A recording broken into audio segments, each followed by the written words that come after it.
I'm gonna spend the next week highlighting cocktails from Death & Company, a New York City bar that opened its doors on New Year's Eve in 2006. It's one of a handful of the many New York City bars that has contributed greatly to the modern craft cocktail movement.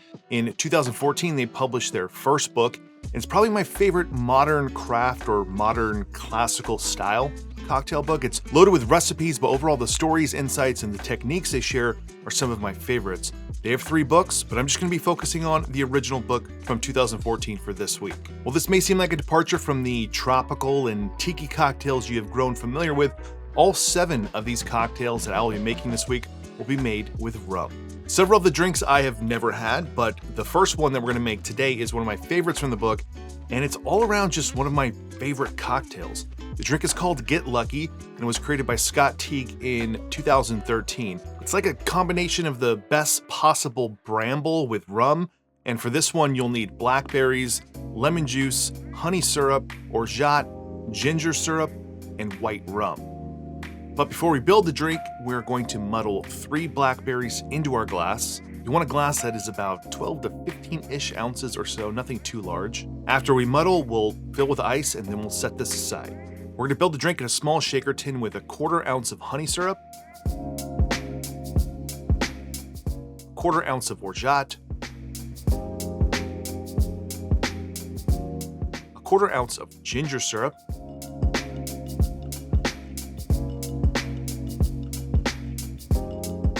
3/4 ounces of lemon juice,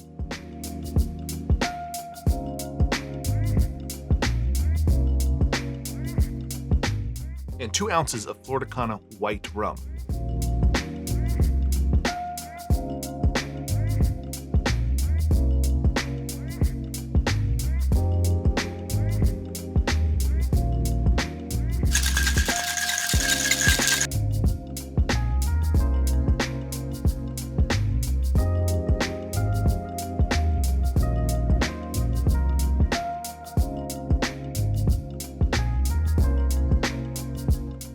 Garnish with a thin layer of Peychaud bitters,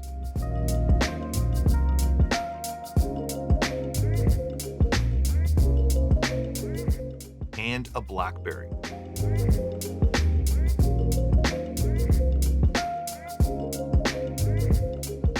So there you go, the Get Lucky from Death & Company. All right, let's try it. First thing you get is the lemon, the blackberries, and the rum all together. That's why it kind of tastes like more tropical bramble. So you don't have those botanical notes you would get from gin, but the ginger syrup also comes in. It's just like a little bit of a hint there. Kind of cuts through and gives some like spicy notes there. And every time you take a sip, you get like little hints of the Peychaud, but you don't get it from the taste yet. It's still at the top of the drink. So then as the Peychaud sort of mixes into the drink, you get more of that hit of the anise there. Now, most cocktails, I don't like when they sort of change flavor profile as you're drinking them, but in something like this where you have a muddled fruit, I think it works really well because you're not really getting like 2 separate drinks. You're just getting a drink that is evolving over the course of time that you're drinking it. So I think Death & Company is sort of just thought of as, you know, modern classic cocktails.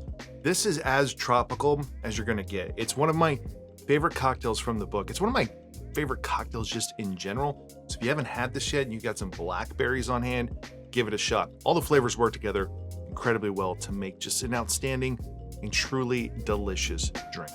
So that's it for this one. I'm Derek. This is Make and Drink. This is day 1 of a week of Death & Company drinks, highlighting 7 different drinks from the Death & Company book.